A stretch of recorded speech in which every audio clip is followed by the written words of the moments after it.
Welcome to the Virtual Memories Show. I'm your host, Gil Roth, and we're here to preserve and promote culture in this benighted age, one weekly conversation at a time.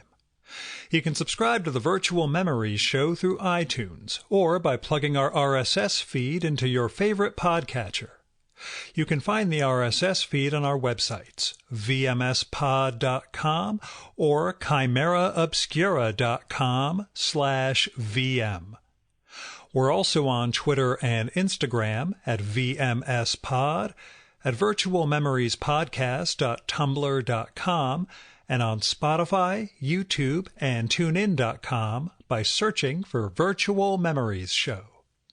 And visit patreon.com/VMSPod or paypal.me/VMSPod to make a one-time or recurring donation and help me continue to produce smart conversation about books, art, comics, and culture every week at the Virtual Memories Show. I'm doing pretty well. I'm getting acclimated to slowing down with the new episodes. I recorded a bunch of really fun ones this week, and I have to remind myself not to post a bunch of shows in a hurry just because they're there. So they're going to roll out over the next 2 weeks, along with the one I hope to record this evening. I'm continuing to mail out copies of Haiku for Business Travelers, my new zine, to supporters of the show, pals, and some past guests. This morning I got a neat idea for a piece that might make it into issue number 2, whenever that happens. For now, I'm just glad to hear from people that they're receiving their copies, because I was afraid I'd screwed up the postage, the envelopes, the whatevers, that maybe the post office got mad that I was shoving 30 envelopes at a time into the mail slot outside the post office. But anyway, they seem to be showing up. So if you want to see a copy of that, hit me up at groth18, GROTH18 at gmail.com, or visit Haiku for Business Travelers for more info. Anyway, let's get to the show. Calvin Reid joins us from New York City this time around. Calvin has been an editor at Publishers Weekly forever, and he covers the comics and graphic novels space, among other publishing sectors. Now, my late pal Tom Spurgeon introduced us years ago at probably CAB, Comic Arts Brooklyn Festival, and Calvin and I would always exchange hellos and such at events ever since then. And last year at Cartoon Crossroads Columbus, we got into this just kind of wide-ranging conversation along with a pal of his, just while sitting around taking a break during the show. And at the time, I asked him if he'd be up for a recording sometime, and he didn't say no, so here we are. Those caveats go, not a ton, just different audio set up than mine. Calvin doesn't have a website and doesn't have a bio up anywhere that I could find, so here's what Publishers Weekly says about him in the masthead. Calvin Reid is PW's news editor and head of our comics department. He oversees PW's annual African American issue. He also edits our PW Comics Week e-newsletter. He has edited the graphic novels Comanche Moon by Jack Jackson and David Chelsea in Love by David Chelsea. If it helps, here's what his LinkedIn profile offers. Senior news editor covering general book publishing, African American, digital, indie, and self-publishing, and comics and graphic novel publishing in the book trade and the comic shop market. And now, the Virtual Memories conversation with Calvin Reid.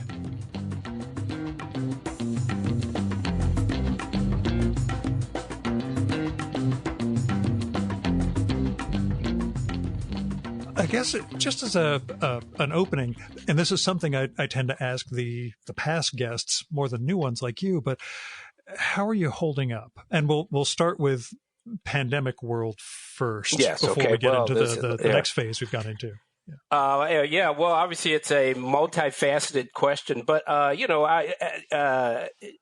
when you consider what people are dealing with, the toll that this pandemic has taken in real terms and emotional terms, I can't complain. I have a job. I'm still getting paid. I'm able to do it from home.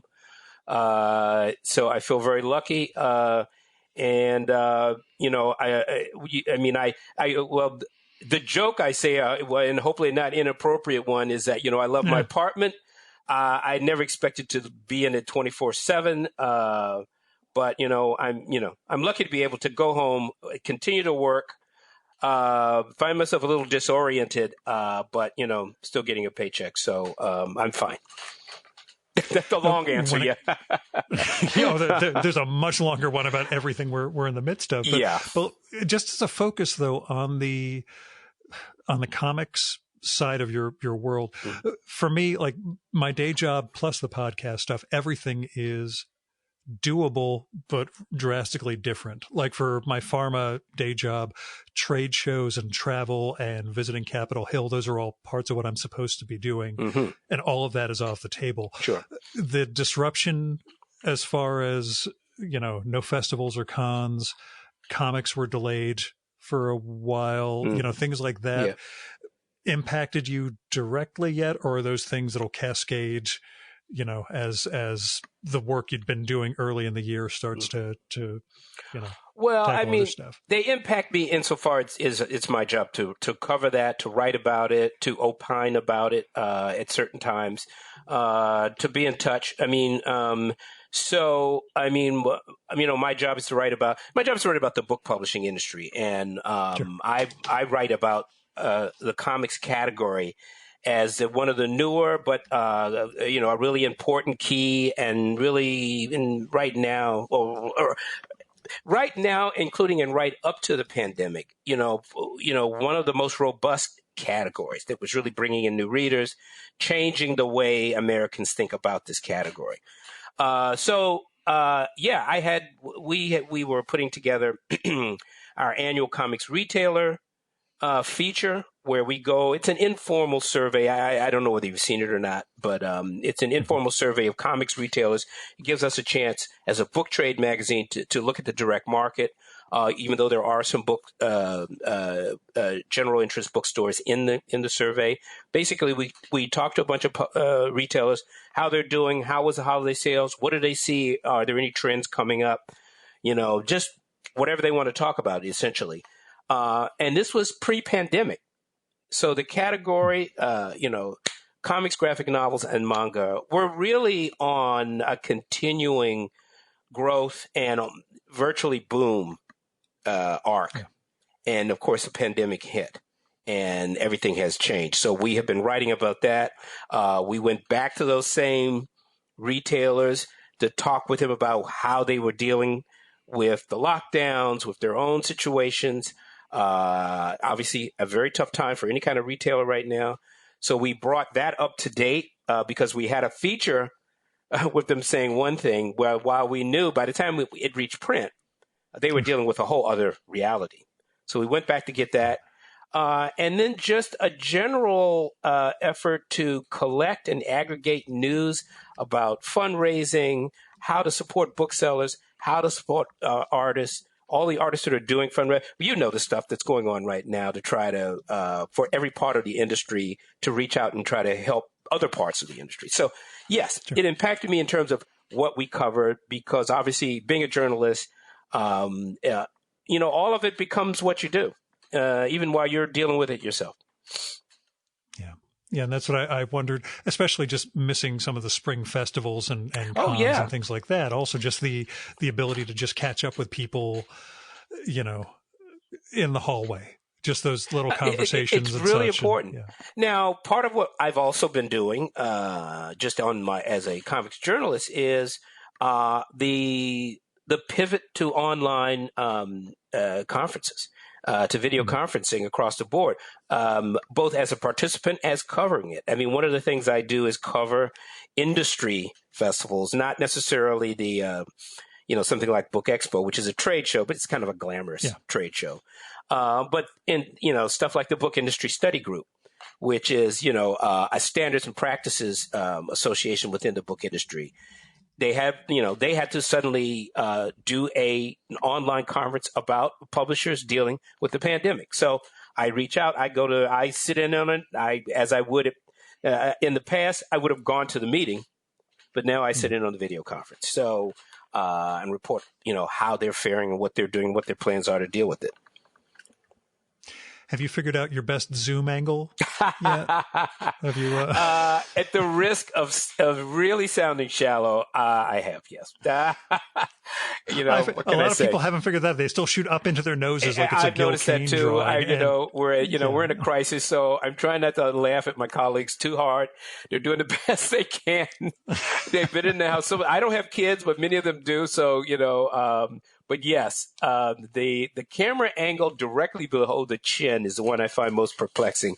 No one looks more desperate than being shot from that angle. But yes, we do need to think about it. Maybe we don't have to. I think the Times and some of these magazines are doing articles about everything you need to do to look awesome on Zoom. Yeah. But, maybe we should stop and consider certain things like backlighting. Okay. Don't set up your video camera with the window directly behind you. Right. My whole thing, though, is if any of us look good on screen, this isn't the job we would be in right now. That's another good reason. That's a good point. We've got voices for radio, you and me, and that's fine. Works just fine with me. Yeah. But to jump right into the deep end of the pool. Yeah. You've also been posting, this whole situation doesn't just include the pandemic. In the last couple of weeks, we've had the protests, police violence, and more. You've been posting pics and video from New York City protests. Tell me about it. And tell me about balancing your COVID concerns with gathering in social protest like that. Well, all good questions. Look, first and foremost, what we're all responding to as far as the Black Lives Matter protests, the protests, against police brutality, as well as in support of and in tribute to the memory of George Floyd. Obviously, this has been transformative in every way. And I mean that really sincerely in that. It's triggered this sense of looking around and seeing. I mean, it's one thing to say that we're fighting systemic racism, systemic white supremacy, but it's something else when actually it clicks all around, and we're looking around and we see where maybe the thing that is killing unarmed Black men is stifling careers, is suppressing voices here. Is not being very thoughtful here. I mean, it really does make you look around, or so it seems that it has throughout the book publishing industry. So I am astonished and inspired by what I see younger people doing. Everybody's younger than me now, so I'm inspired by the marchers, what they're doing. I'm inspired by what seems to be happening in the book publishing industry, which I don't think anybody would hesitate at all to say. I mean, in the general book trade, it's just an overwhelmingly white industry that has fumbled and bumbled through attempts at diversity in the past. Though the character of the business really hasn't changed that much, though other things have changed. But really, this is a wake-up call for everybody. And what's astonishing, of course, is to see, no disrespect to anybody, to see white folks taking this shit seriously. So we'll see what this means down the road. But as far as the protests were concerned, it's hard to not want to be involved. I am concerned about COVID. I'm 68 years old. So the pictures you see are me on the fringe, me and my wife on the fringe. We're both over 60. We're on the fringe. We weren't going to stay away. There's no way. This is too important. But I'm not in the thick of it. I'm not marching. I'm not standing in the middle of the park, in the middle of these things. I'm on the fringe.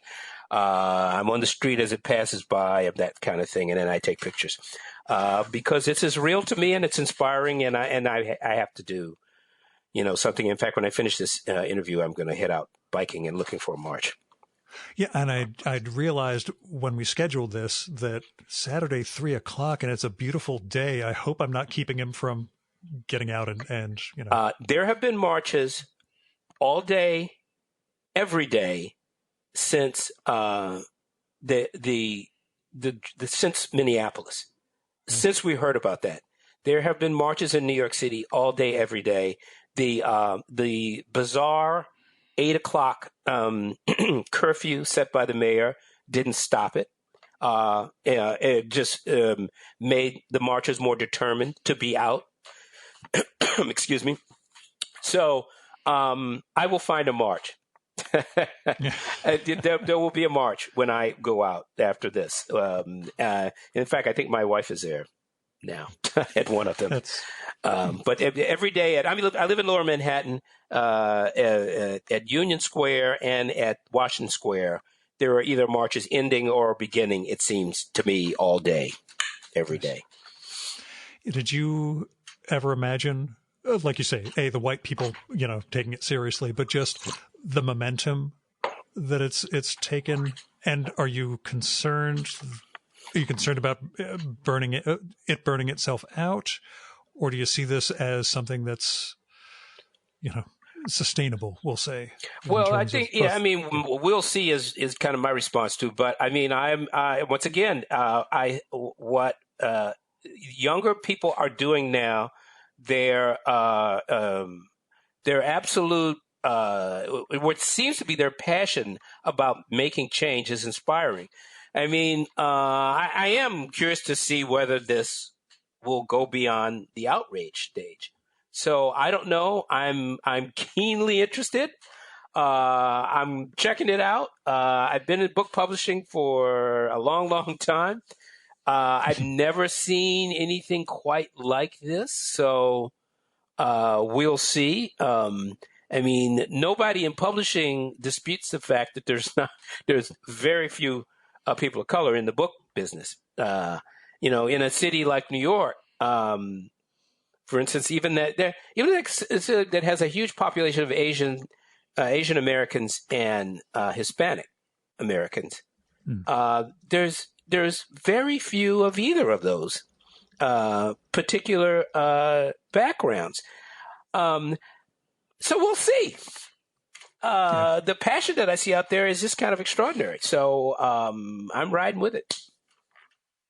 My theory with publishing, and this ties into when I was looking for a job in the mid-'90s after school, was that it paid poorly enough that white people who had trust funds could go into that field, but Black, Hispanic, Asian people who were qualified enough to do this were not going to take a job that paid as poorly as starting out in publishing did. But again, I'm going from my own data point of what the 90s were like. So, that is certainly, I mean, there is a variety of responses publishers have given. And I will say some professionals of color also over many years. I don't want to say like this is something that was said to me yesterday, but over the course of many years. I mean, in 1994, I wrote a piece for Publishers Weekly about diversity and the business, the lack of or as the joke goes in the piece by someone that don't you mean the lack of diversity in book publishing? Yeah. One of the responses that you hear, is that, and look, all of these pieces have some level of truth to them. That yes, publishing pays really terrible. It always it has, it still does, I'm sure. That's one of the issues that's come up in, I think, part of this the protest movement that's going on and how it's moved on into other areas of the world. That's one thing. Publishers often don't have to recruit. The publishing industry of the past was full of Ivy League graduates. It still is. There's a certain privilege there, obviously, a certain financial stability that allows you to work on jobs that don't pay much. I also heard, of course, as hip hop boomed, as both as a cultural changer and as a commercial product. There were, I've heard people say, young, ambitious, thoughtful, multi-skilled Black graduates that would have gone into publishing. They'd much rather be producers in Hollywood or, music producers. They'd make more money. They'd have more cultural impact, blah, blah, blah. I mean, all of these things are, have some truth into them. But the fact is publishing doesn't most Americans don't know anything about book publishing, Black or white. Sure. Black people really don't know anything about it. Publishing seldom reached out to anybody. There's more of that now. And it could even be said that the other thing, of course, was that Black people that were in publishing would leave as soon as they had another better job offered because, of course, all of the jobs could make better offers. I've always found those to be excuses that the industry could always work harder to recruit more people into it and to explain what it does and how it does. And there are examples in the book publishing industry of how to do it properly, usually not by gigantic publishers, but by smaller publishers. The New Press, for instance, is a perfectly good example. I don't know if you know it much about the New Press. No. But in some ways, it's kind of the WNYC of book publishing. It was set up it's about 20 years old now, maybe a little more, by Andre Schifrin, the great publisher from Random House. Oh, the publisher, yeah. He was the publisher of I'm embarrassed, Pantheon.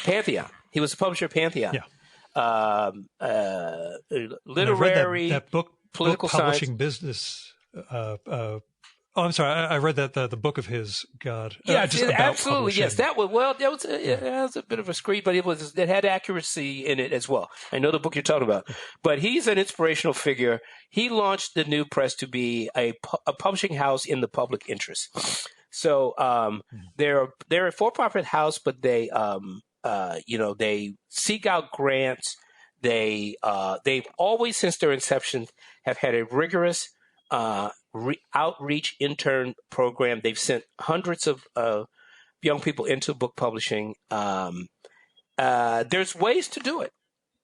And, it really just takes some determination to do it. Maybe we'll see it. And this is not to say that some publishers now aren't doing it, that they don't have internship programs, but, maybe they need to step their game up a little bit more.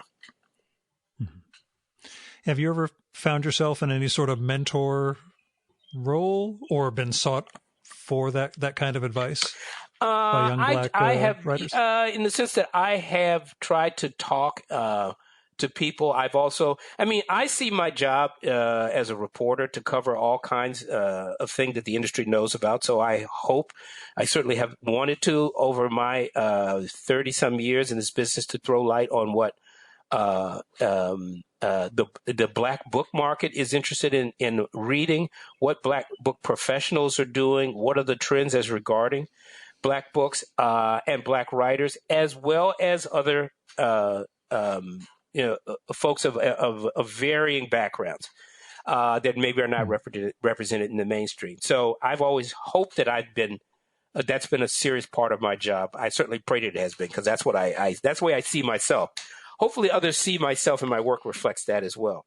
So yes, I've talked with groups like Young People in Publishing. I've been a part of, I used to go up to the Columbia publishing course to talk about graphic novels as a category to the publishing business. But I have also tried to make sure people know more about the publishing certificate program at CCNY. This is a program that was launched, I think it's about 20 years ago, with help from Walter Mosley, the novelist, at City College, obviously, which has a high minority people of color enrollment, to train people for the book industry. So I just did a piece about them not too long ago. It was, in fact, about the pandemic and PCP. And their biggest concern was getting big publishers to continue to provide internships, paid internships, that this is the best way to help their students. They're well trained. Their faculty are book publishing professionals. So, yes, I've tried in my way at Publishers Weekly over these many years to try to be useful to the effort toward diversity and bringing people into this business. And and I've also tried to make sure my coverage reflects that of other groups around the business work, and people like We Need Diverse Books, and people of color in publishing, and other groups that are working on the same issue. Beyond me as an individual. Sure. Do you find the comics/graphic novel world more, less inclusive than trade publishing? Has there been, do you look at it in terms of the, more room or more opportunities, or are you laughing because it's a horrible question to ask about that? No, sector? I'm laughing because, all of these are valid issues. Look, the comics industry has its own issues with race and with diversity, and with, misogyny, and homophobia and all the rest. The book industry probably has those same issues, maybe to some, varying degrees. But this is American society across the board in all industries. So sure, we've seen it in the conversation. I think the biggest distinction you can take away from comics right now is that the explosion of independent publishing, self-publishing, the impact of Kickstarter on the ability of artists to not have to go through the superhero gatekeeping world any longer, the explosion of diversity in genre, and the impact of the book publishing world, which has its own issues. But the book industry, for all of its problems, supports a wide variety of genres. Now, we still got to fight to make sure that, people of color get into these, can publish their genre book based on their experiences. But the comics industry in this country, in my humble opinion, is just coming out of the really coming out of the woods of the overrepresentation of a single genre to the exclusion of almost everything else. And that genre continues to do well, and I'm talking about the superhero genre, in the book trade, but now it's got to fight for its own level of attention from all of the rest. Now we have books, across the board, not serious nonfiction. And we're seeing this influx of authors. So this is an exciting time to be talking about publishing, and particularly to be talking about comics publishing, because we see this North American market opening up as there are other ways to go around if you're not interested in doing superhero comics. So sorry if I go on and on about this a little too long, but this is, this is something really important to me, to open up this category to new artists and to new genres. Yeah. So that to me, for me, it was when I was at a SPX, a couple of years ago. I'm blanking on her name, but I basically bumped into a cartoonist who I didn't know. We're both coming back from workouts, and when a younger Black woman, she had a book out that was essentially manga-looking queer teen hockey. Yeah. And is this Ngozi? Yeah. I'm blanking on her last name. Yeah, though. Ngozi. I don't. You know what? Hold on, because I don't want to mangle it. I can tell you, but I know Ukazu. Yes. Ngozi Ukazu. Yes, I just saw it online. Yeah, yes. So yes, we she's introduce, great. and I know, and I get down to the show floor, or down to the exhibitor floor. That's it. Check, please, is the name of that. Huge line of people. Yes, she's fabulous. Yeah, I'm like, wow. A, this is a genre. B, she has a gigantic fan base, and also person of color in this in gay hockey manga. Genre. Can you imagine? Yeah. Again, I'm younger than you. I just turned, or I'll be turning 50 this year. But yeah, from the framework we came up with in comics, both in terms of the subject matter and the creators. Yes. That's a huge shift. It's great too. And the way she did it, I mean, this is what's why I just marvel at, no pun intended, at what we're, at the world and how it's transformed. Her ability to generate hundreds of thousands of dollars in support, to turn her web comic into a print book, and then, of course, to get a traditional book publishing, to do for a black woman to do a comic about, and also I think she's Nigerian American, to do that about a gay white hockey player. I mean, it's like one unlikely topic on top of another, and it's really one of the most entertaining, delightful, and kind of heart-tugging books you'll ever encounter. Right, and but it would be almost like Mad Libs if you put all of those categories together. But that's the world we live in right now, and that's what makes writing about the comics industry incredibly exciting right now. Yeah. Now, just the evolution you've seen in terms of again, diversity, either within mainstream comics. I ask because Denny O'Neil died. Yes, I see. Yes. So sad to hear that. And I picked up I in my crypt of long boxes, I still have the first 12 issues of The Question he did with DC, and open it up and realize it's Dennis Cohen artwork. And at the time, we didn't know Dennis Cohen was black. There wasn't a thing about that wasn't, brought up one way or the other, if you were just a reader like me. But now you look at it, and he was a really significant figure for a lot of people because, he did awfully good comics and was working in absolutely that time and frame. Well, I mean, so many of these guys, I mean, I didn't know, for years, I didn't know Sanford Green was black. I mean, and there's so many others like that too. I mean, it's interesting what's happening in the mainstream comics. I mean, we obviously at PW, we cover DC and Marvel.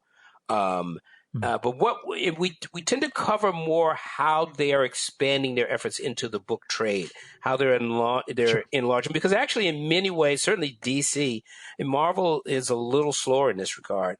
They have been quick to expand their reach and to understand the importance of the book channel is to comics in general, I think, going forward. Marvel understands it, but they're in a different kind of a headset, as they always are. So I've learned, part of what I was doing is learning more about how black artists fit into what we, used to call the mainstream of comics, which is Marvel and DC. Kind of, that's it. But artists like him, and even more contemporary people now, like David Walker, who, is kind of writing some of their better stuff while he still does his own independent works. We're seeing it come to the mainstream of comics in some ways, whether the fans want it or not. So I don't know if that makes any sense. But that's part of why I stay out of the whole fan scene. But this is nothing is going untouched by this. I know there's blowback. I know there's a whole Comics Gate issue and question. This revision, not revision. This what's the word? Basically counter a voice. This notion revanchist. That there's somehow other. We've lost some ineffable something from the past, and superhero comics when they were all white and all only done by male comics artists were somehow or other the golden era, and we'll never regain it. But that's just nonsense. A world of comics, even superhero comics for everybody, is where we're headed.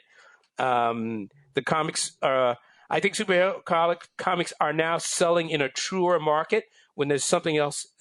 When I was a kid, and I'm older than you. Yeah, I was going to ask, where did comics start for you? I grew up in Washington, D.C. That's my hometown. I was born in Freedman's Hospital in Washington, D.C., which, is on the campus Well, the Freedmen's Hospital doesn't exist anymore, but it was the building that was it is on the campus of Howard University and became their radio station. And that's where most people of my age were born in Washington, D.C. at the time, which was in the 1950s. And I went to high school in D.C., Eastern High School, the Mighty Ramblers, and I went to Howard University. And I have a bachelor's degree in elementary education, and I have a master's degree in printmaking. Because I went to art school, and I was and basically I was and I was an art. I was an art major in undergraduate, but because my parents were freaking out over the whole artist thing a little bit. I got an education. I was going to say it had to be your parents. Exactly. It made my mom calm down, So I said, look, I'm elementary education. I'm going to be an art school teacher. Teaching, okay. My family, they understood that. They like the art, but how parents are. They want you to have a job. But as soon as I went to graduate school, I went back to studio art. And I was a printmaker. So, yeah, that's my quick biography of me growing up. Now, how did comics factor in? I don't ever remember not reading comics. I just always remember loving comics. I just remember loving the drawing as a kid in elementary school. And I remember, but what I really remember is when I discovered Marvel comics in the 60s. I remember reading comics and collecting comics and, Batman, Superman guy. And then somebody, and I can't remember exactly where I discovered Jack Kirby somewhere in the mid 60s or so. And that just changed my whole world. It changed my whole idea of what a good comic book was. So I became a Marvel addict. And just rejected DC completely at the time. The DC of my youth was very corny, and Stan Lee and Jack Kirby and Steve Ditko, they just blew everything else out of the water for me. And they had Black Panther, which was startling to me when I first read it. So that's where, starting with DC, and then I read all the Harvey comics. I was reading Richie Rich and, what was, oh God, all of the great Casper and Casper. Absolutely. I was reading all of those. And, but the hardcore stuff, the stuff that you really talk with your buddies about, it was about superhero comics. That's where you laid it down, what's going on and, what happens if, what's going to happen to Superman. Was he fast? Hulk versus Thor.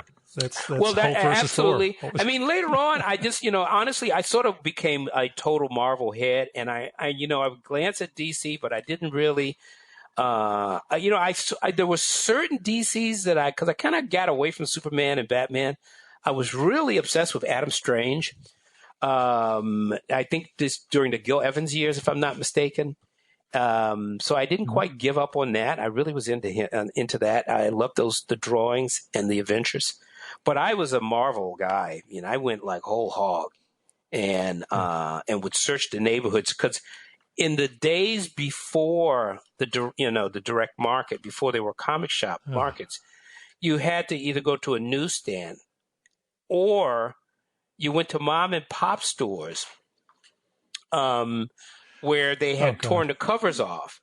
They had little racks of comics. Because, back in those days, the ID jobs, you're supposed to, the newsstand guys, anything you didn't sell, you tore the covers off and you returned the covers and you got compensated, if you didn't sell them.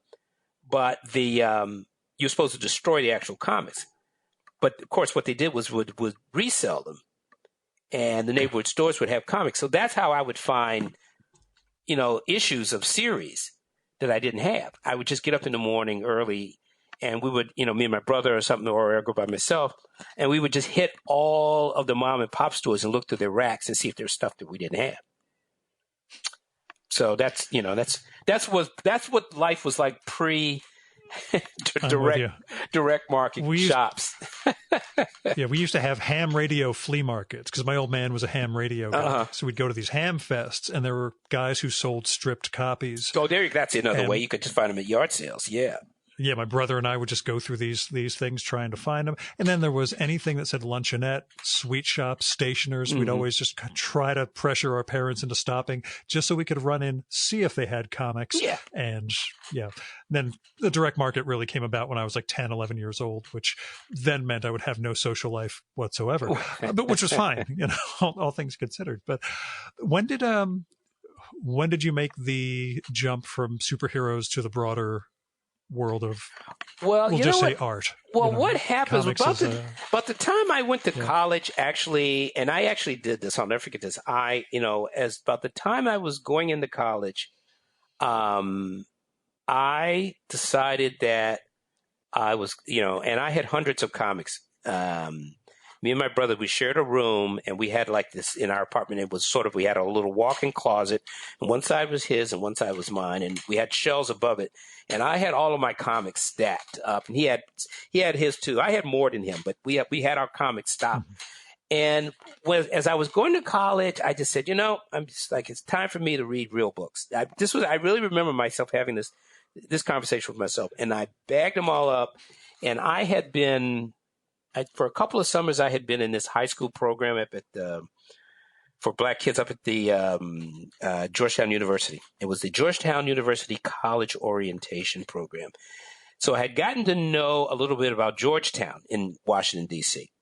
For those who may not know, in those days, it had been a black neighborhood that had been gentrified and was now overwhelmingly white and a high price, but I stayed on campus, and I got to know that part of town a little bit more, and that's when I noticed a comic shop for the first time.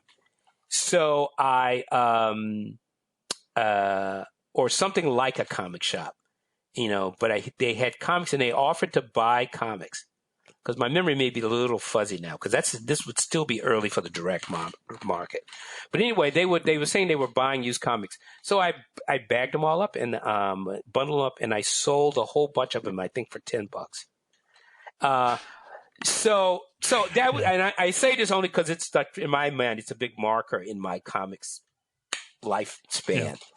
But I went on to start discovering underground comics at that point. So I wasn't buying superhero comics, but I had kind of discovered, the Furry Freak Brothers and R. Crumb and that, and, the Zap comics and the like at head shops. And this might have even been a head shop that was selling. Now that I'm thinking about it, because this is a long time ago. And now that you look at it, the whole thing turned out to be a pornography and drug front. I think it may have been more. It was a head shop that was selling all kinds of used comics, including underground comics. Yeah. So I sort of segued into the underground because I was interested in that. Because obviously this was comics with sex and drugs, yes, and rock and roll. Not as much R&B, but in blues, certainly in R. Crumb's comics. So that's how it kind of went. I kind of dropped out of comics, other than R. Crumb and Spain and underground oriented comics, until I moved to New York in the early 1980s. How's the city changed for you? It's been about 40 years. Yeah. How is your New York? And I know there's it's a lot more expensive to live in, et cetera. But, what is your New York now compared to like 1980, 82, whenever? Wow. Well, New York before the pandemic hit was sure. We'll discount the last 3 or 4 months. Yeah, because now it's even more heartbreaking. Though I do think that that a new and more interesting, or put it, a new and revived New York will come out of the pain and the death and the some of the short-sighted decisions about this pandemic that have caused us to suffer. I think that there will be a chance for the city maybe that it will return to welcoming a new generation of people, artists, young people, because when I got to here in New York, it was a downtime in New York. I mean, the city was coming out of the '70s financial crisis.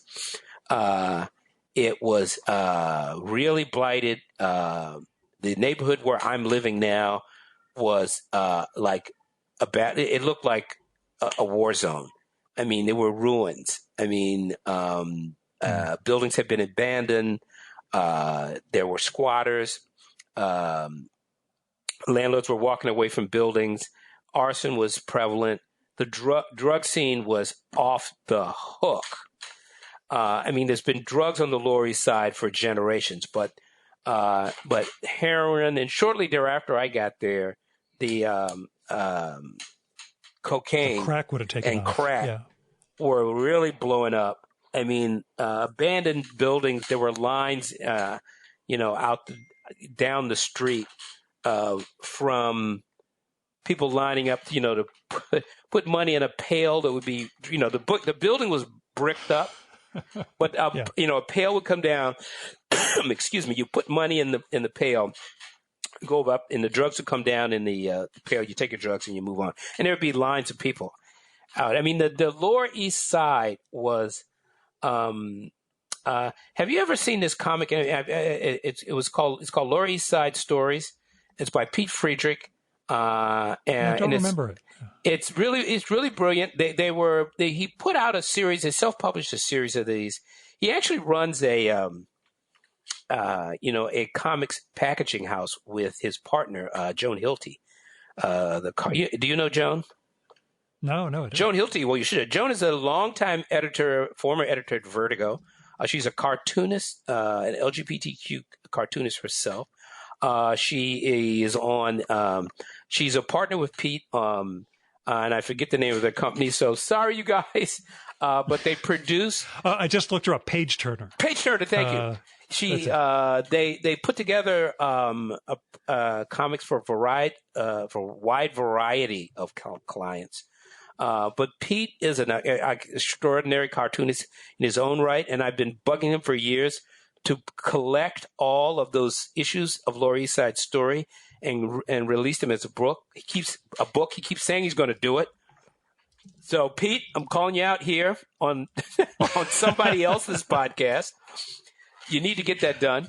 But they're great stories, and they really because not only is it a fictional story that brings together all the kinds of people that you encountered on the Lower East Side in those days, squatters and artists and poor people of every race, the Lower East Side, the catch basin for American misfits, criminals, and artists for decades. He also uses this as a really thoughtful piece of comics journalism that looks into the real estate market in New York City, how the redlining and the banks and the real estate developers in the city work together to first of all to keep Black people out of certain neighborhoods, to keep neighborhoods poor, to siphon off resources away from residents in low-income neighborhoods. It's a really thoughtful piece of creative fiction that combines journalism and research and biography, because Pete was living down here then. Anyway, I digress. But and now, why did I go off on that tangent? Because I really love those comics. Well, it's first how New York has changed. No, yes, no worries. But that's how New York has changed. But you've been LES the whole time you've been You've been in the city? Not entirely. Elsewhere? When I first moved to New York, I was living with I have an aunt who lives in Queens, in St. Albans, and I lived on her couch for about 2 weeks when I moved here in 1981, and so then I didn't really want to live in Queens. I'm a product of the romantic mythology of New York City. I'm the complete victim of it. I love New York City. I love the idea of New York City. I love, baseball and black music and Harlem and jazz and all of the things that create the mythology about New York and why young artists. I was an artist so I wanted to come to New York. So eventually, I was scared of it, and eventually I did it. So that's how I got to New York. But I lived on my aunt's couch, and then I wanted to live in downtown New York. I wanted to be in Harlem, but I was also in love with, fascinated, had been since college with Leroy Jones, Amiri Baraka, and his writing about being downtown, as well as his writing about being in Harlem, and his cycling through Black nationalism and Marxism. But so I really wanted to live in downtown New York, so I moved out. I got a job, got a part-time job as a temp, and became a Manhattanite. And so I lived there, though, for a while. I lived in Hoboken for a little while. I shared a place in Harlem with a friend of mine for a while. And I had an illegal sublet in Chelsea with a Spanish dude who he couldn't speak English. I couldn't speak Spanish. We had a Spanish-English dictionary. We lived in this apartment until they kicked us both out. And we would come home at night, sit in the middle of the floor with a big bag of pot and some beer, cerveza, and we would sit there with an English and Spanish dictionary, and we would push the dictionary back, of course, and we would look at soccer on black and white soccer on TV. So this is just a memory I can't get out of my head. It's a universal language. That works pretty well. But we got kicked out of that apartment because it was illegal sublet. And then finally, I lived on the Bowery with some artists, friends of mine, various places on the Bowery. I lived in Brooklyn with a longtime friend of mine, an artist, and we shared a place. And then in the late 80s, I lucked up and I found the apartment that I live in now, which is on the Lower East Side. And I moved back to Manhattan. So I had lived in Manhattan for a while, then I moved all around the area. Brooklyn for a while. I lived in Bed-Stuy for a little while with a friend of mine I went to college with. But eventually I found this apartment where I've been living since 1989, I believe it is. So, that's on Clinton Street in East Houston. And the neighborhood? I mean, from what I know of that area, it's changed. It's changed dramatically, yes. I mean, it's gentrified. Yeah. There's no other word for it. I mean, like I said, the Lower East Side that I lived on in 1982, 81 is very different than what the Lower East Side I live on now. In fact, I live about maybe a block and a half away from my first apartment that I had a lease on in New York, which was in the heart of like a 24-hour drug supermarket. And I lived there for a while, and it was just crazy, and I moved out. And then I went on that journey that I spoke about and then came back. I left something out, because I did live on Avenue B at 2nd Street in 1982. And it was a crazy place. It was a crazy place when I moved back. Believe me, it hadn't. When I first moved here in 1988 or so, it wasn't that different from where I was before. But this was a much nicer apartment building. I really lucked up, and I found a reasonably priced place because they had been an illegal attempt to co-op and warehouse apartments that to turn the building into a co-op by using warehousing a vast number of apartments. And the New York State Attorney General threw out the plan, and they had to put all of the apartments back on the market at the rent stabilized rent they were at when they were taken off the market illegally. Nice. So I lucked up and I got a great apartment in a neighborhood that I really loved, even though it was crazy. My belief is that all of New York can be explained by real estate scandals. Yes. But yeah, absolutely. I mean, just broadly, yeah. Real estate in general, and because there's always a scandal. Yeah. But I'll just say really quickly, one of the reasons I was saying before about how I think New York will return is I do think that we're going to meet a new period where people are going to be leaving New York, and I think the real estate market is going to crash and create an opportunity for a new generation of people to move into the city when rents aren't skyrocketing, because they certainly were as we went into the pandemic.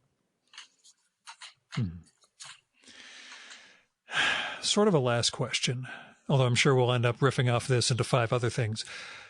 Do we asterisk the Astros for 2017 and give the World Series to the Yankees? Don't get me started because it sounds insane and trivial to be exercised over this when the world is falling apart around us. But I'm a goofy baseball fan. We've talked about the really important stuff already. Believe me, this stuff has turned our eyes away from the Trastros. But I remain appalled and distracted that we haven't been able to boo and jeer them relentlessly every day of the season. I am distracted that the Red Sox have been taken off the hook by Major League Baseball. So you've got me going on this rant. Because I'm with you.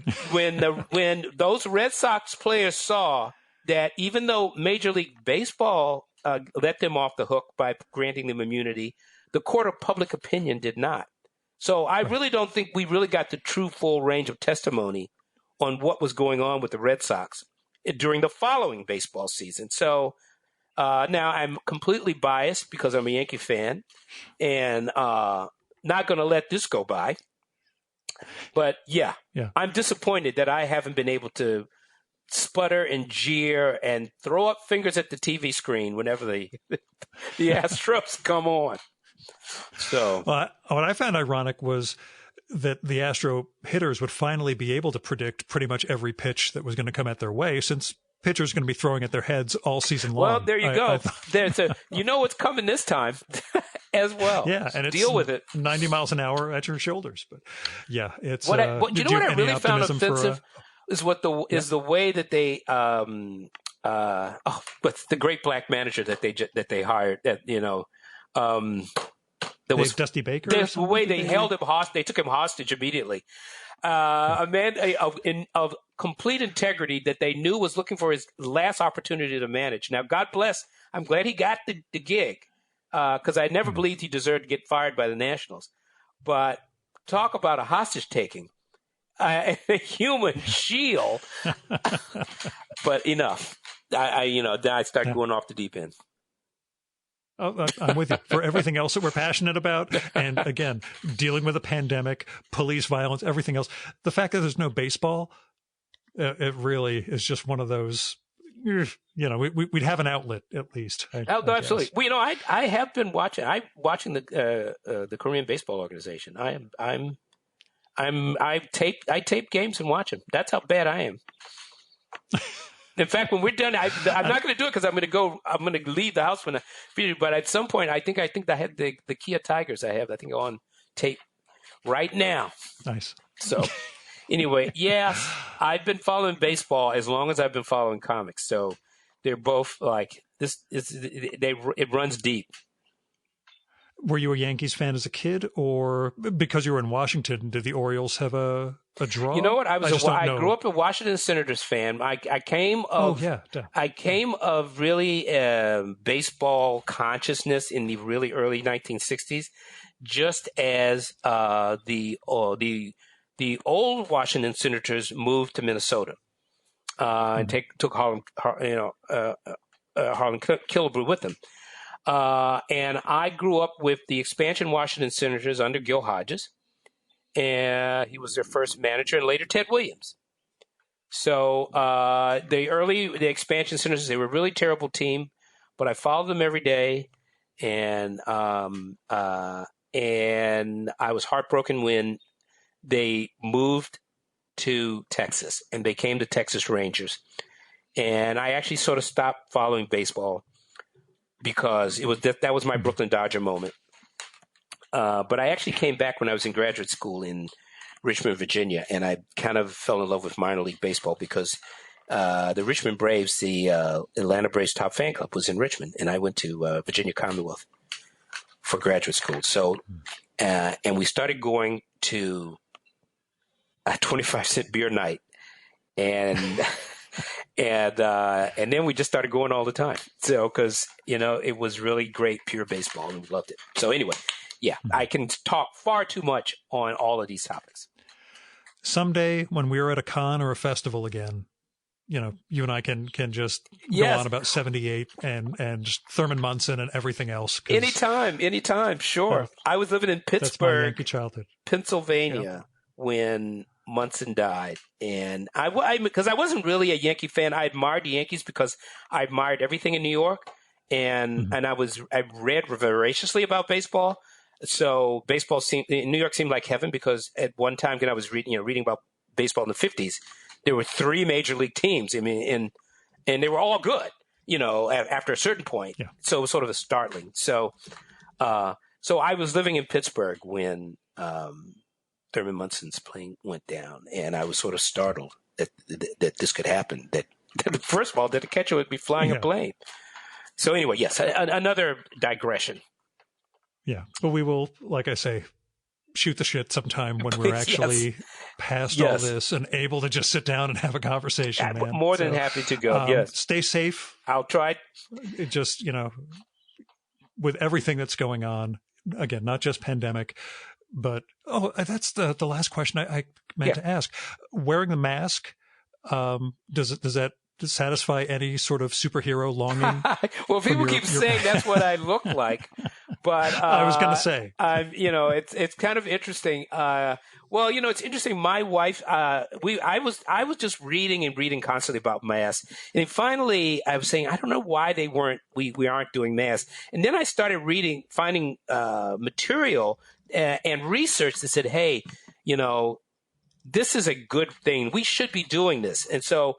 My wife, who can pretty much do anything, said, my sewing machine is busted. Otherwise, I'd make us some masks. So I bought her a new sewing machine. And she started making, and my wife is an artist, and she started making masks. And so, as I tell people, it sort of became my hobby is to wear a new mask. And like I said, I'm in a high-risk age group, and live in New York, and we have to go to shopping, and we're not going anywhere. So I said, you know what? I'm wearing a mask. And then, of course, boom, suddenly, the CDC went from don't wear a mask, don't wear a mask, to wear a mask, you better wear a mask. So I'm glad I look cool, but I would wear them even if I didn't look cool. But still, satisfies your inner Peter Parker. I guess it does. What satisfies me is getting a lot of likes on social media. I do like that. So people have been stroking me ever since. So I put up pictures every day now of me in a different mask. So I'll push people over to it. I'm not going to make any claims. I like the likes. So I'll leave it at that. Man, good talking to you, Calvin. Again, stay safe and keep doing God's work. I will do my best. Same to you. Thank you so much for inviting me to gab like this. I really appreciate it. And you stay safe as well.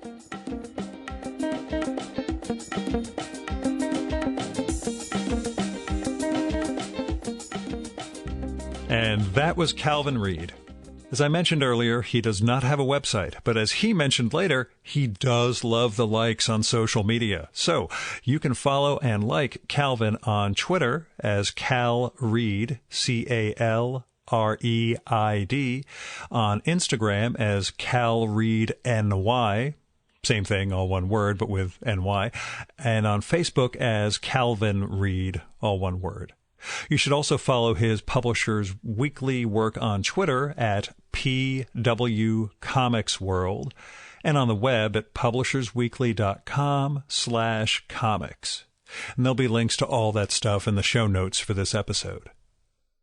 Now, In the before time, this is when I would ask you guys for support for my Patreon or PayPal.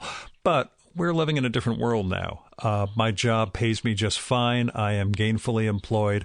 The support I need from you is not financial, but emotional, professional, etc. So drop me a line and let me know what you think about the show. Send me a postcard, order Haiku for Business Travelers, my new zine, whatever. But when it comes to money, if you can spare anything, go support the writers, artists, creative people, or other people in need that you can find. They've got Patreons, GoFundMes, Kickstarters, Indiegogos, tip jars, whatever. If you're not comfortable giving to individuals, there are plenty of worthwhile charities that could use your help. Between the pandemic and now the wave of arrests in response to peaceful protest, as well as medical bills and such coming up from people who are victims of police brutality, there are lots of ways that you can help right now.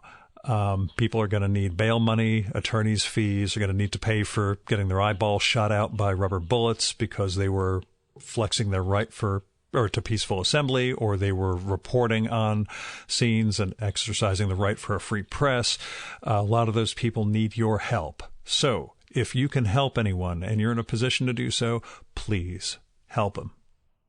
Again, I will say I started sending out copies of Haiku for Business Travelers. It's free. So you can send me a couple of bucks for postage and printing if you really want to help out with that stuff. But making money from that zine is not my goal. It is about sharing my art, such as it is.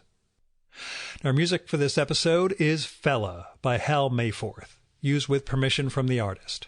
You should visit my archives to check out my episode with Hal from the summer of 2018 and learn more about his art and painting. And you can listen to his music at soundcloud.com/Mayforth.